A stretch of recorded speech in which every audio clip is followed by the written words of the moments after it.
Yo, what's up, peeps? Thanks for joining me.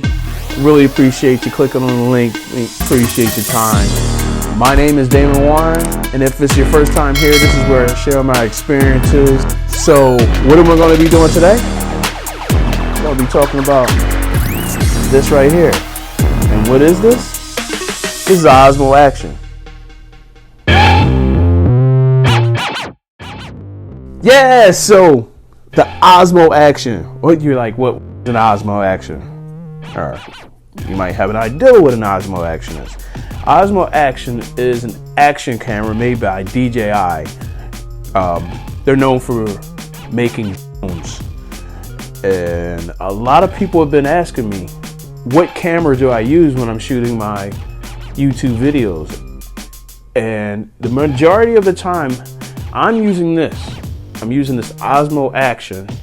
I had a GoPro, it worked okay. I even had a YI 4K, that worked okay.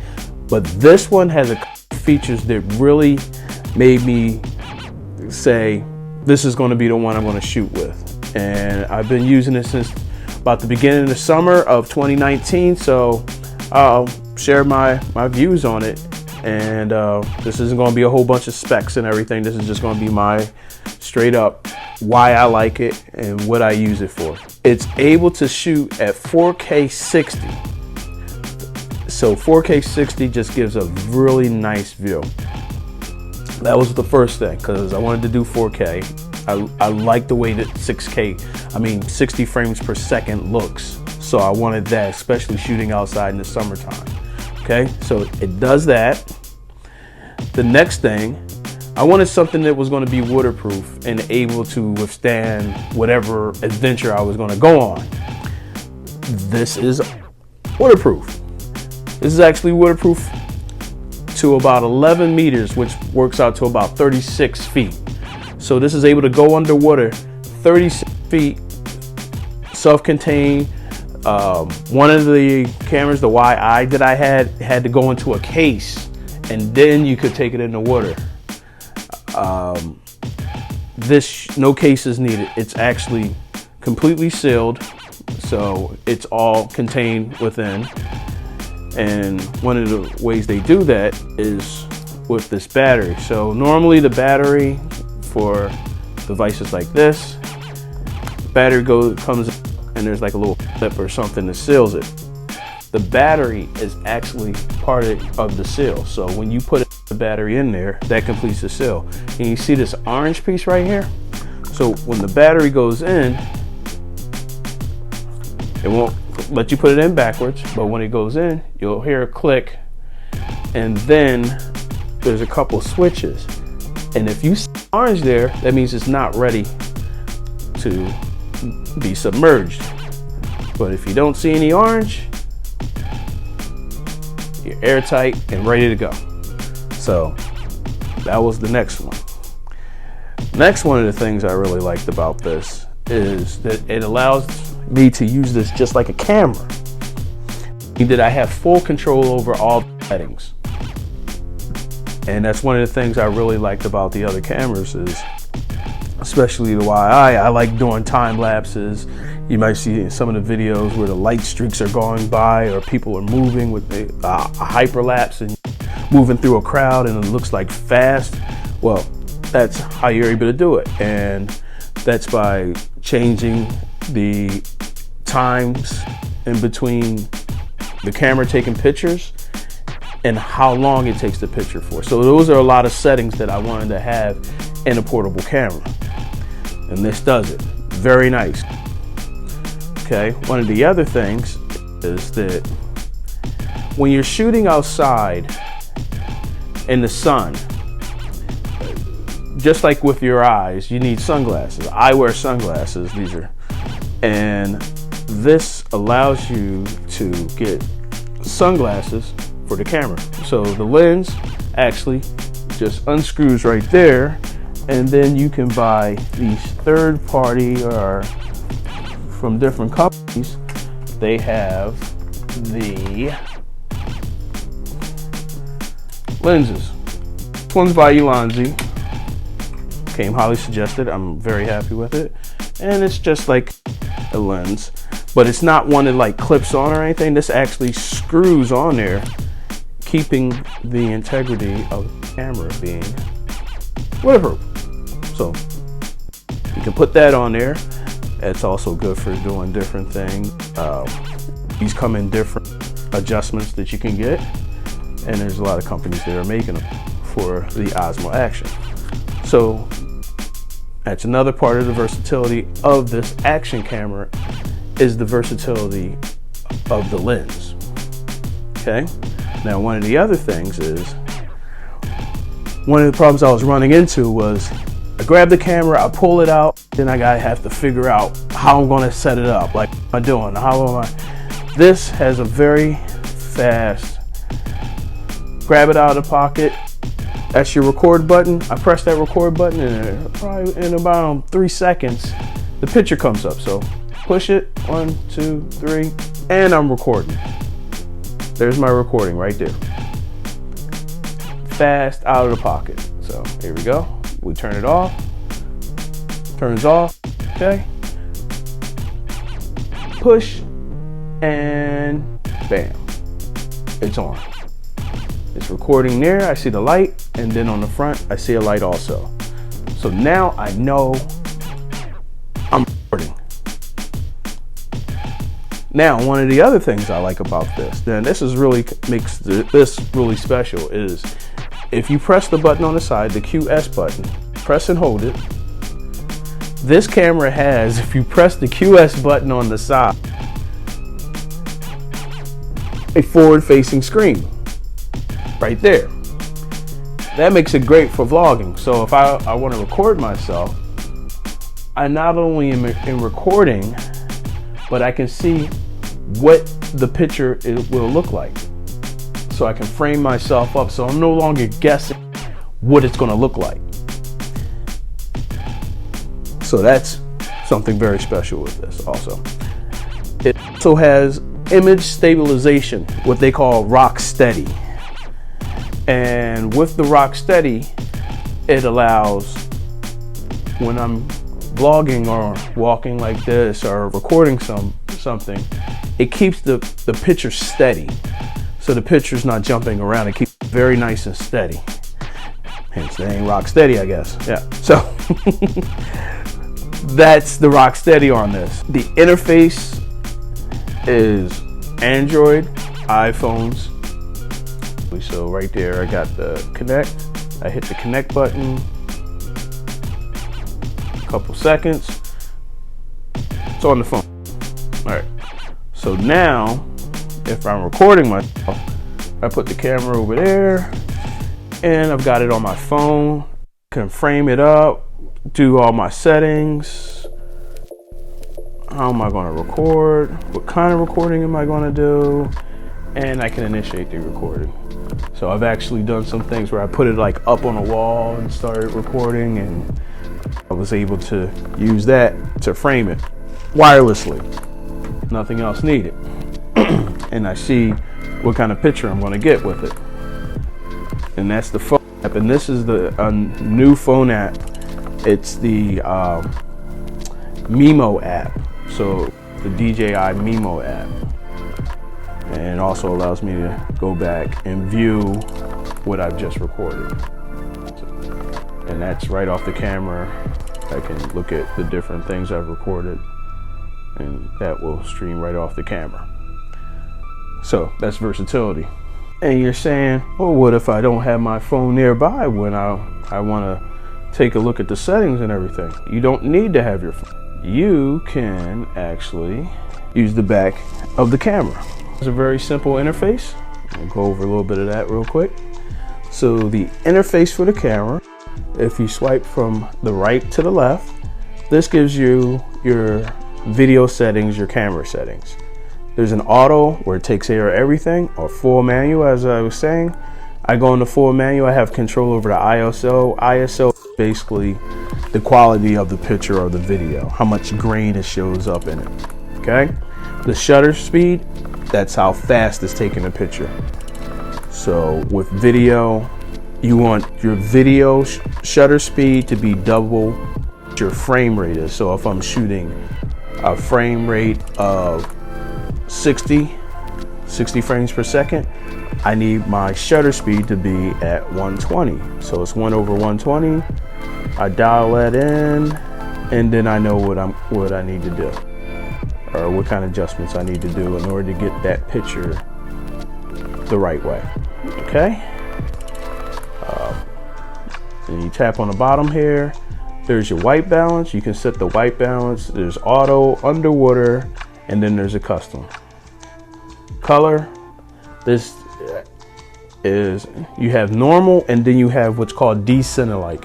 And what decenter-like is it makes it a flat color. So if I shoot something on a drone and I shoot something with this camera, I can match the colors because it's making everything even. So you can actually pull out more colors and different things. So that's something that's real good. All right. Then you have D-Warp. D-Warp is for most action cameras have like kind of a bowed look. You can always tell when somebody's using an action camera because it may have this rounded look to the picture. Well, what they did is they created a setting which takes that bowing, that rounded look out of the camera, so it looks like a regular standard camera, and you can turn that on. So I can turn on the D-Warp, and it takes out that warping of the image. And you choose your format. So you get your choice of formats. I can do MOV, which is usually used by Apple, or I can do MP4, which is used by pretty much everybody else. Swipe up from the bottom. That gives you your resolution and your frame rates or speed depending on what you use. And you switch in between the different modes using this quick switch button on the side, the QS button. So instead of holding it to switch to the forward camera, you just tap it, just tap, tap, tap, and you go through the different modes: time lapse, hyperlapse, video, HDR video, and you can also customize that menu. So right now, I don't have the loop recording in it selected, but I can select loop recording, photos, burst, AEB, which takes a picture at different exposures. One overexposed, one underexposed, one in the middle, and then there's a time setting.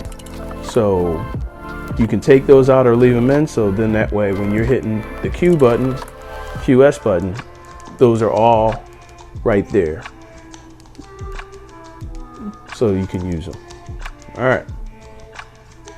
And then as you select them, those settings change over to the right. So here's my settings.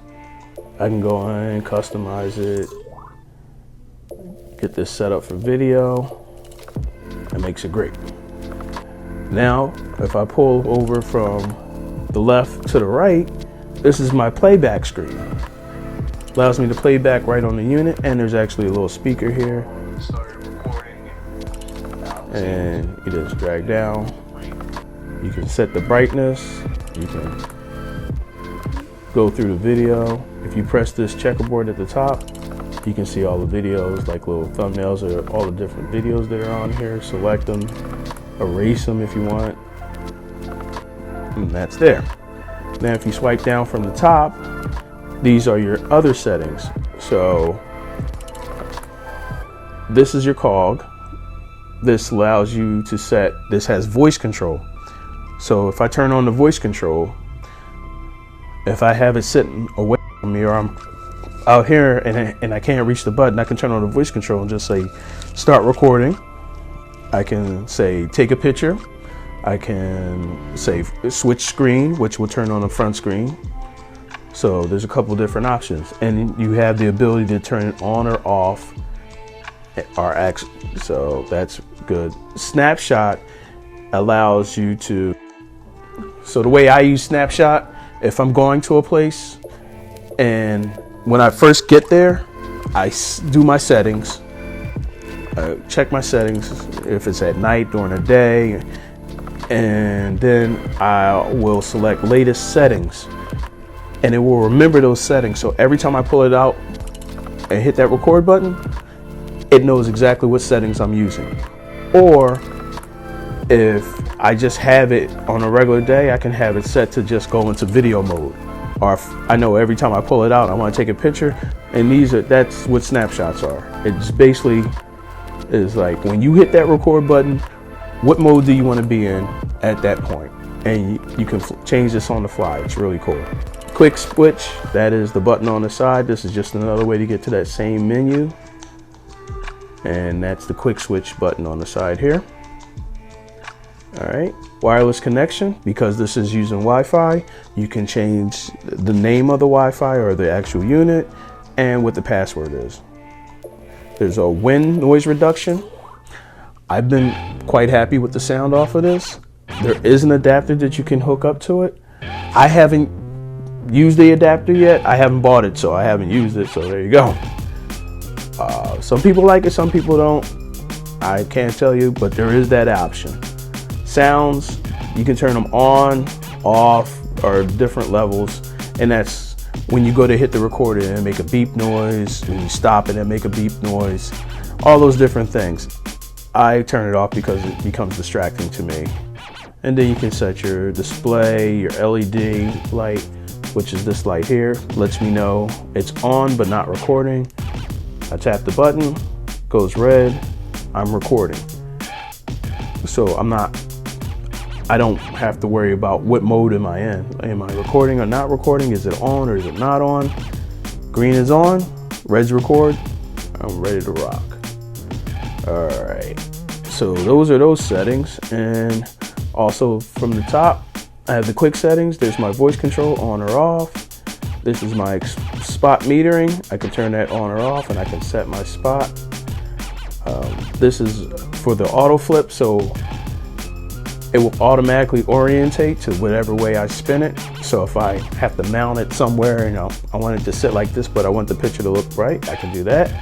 Or if I want it to actually go upside down, I can hit that button and it turns it upside down or locks it into a different orientation. Okay. That sun is basically just my brightness. I can turn it all the way up or down or anywhere in between. The little head is for saving current configuration.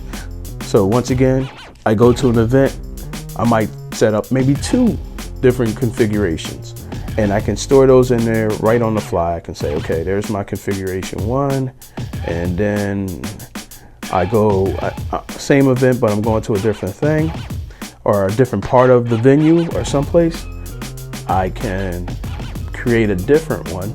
So now when I hit that cue, the quick switch, you'll see, oh, hold on, there it is. I have to actually put it into that menu.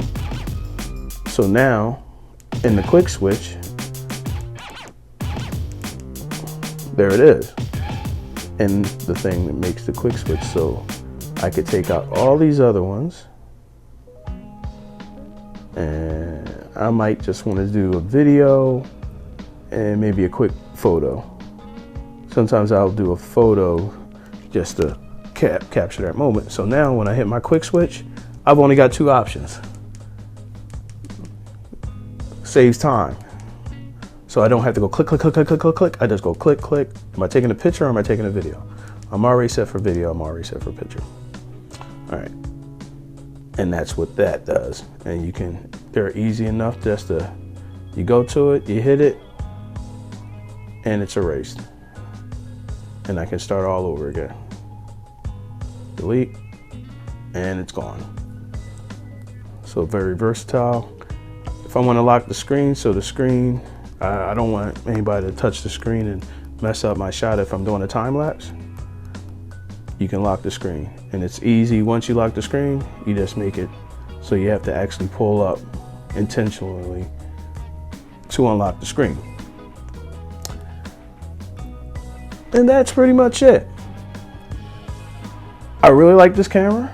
I've been using it for a while. It's sturdy. They've been updating the software.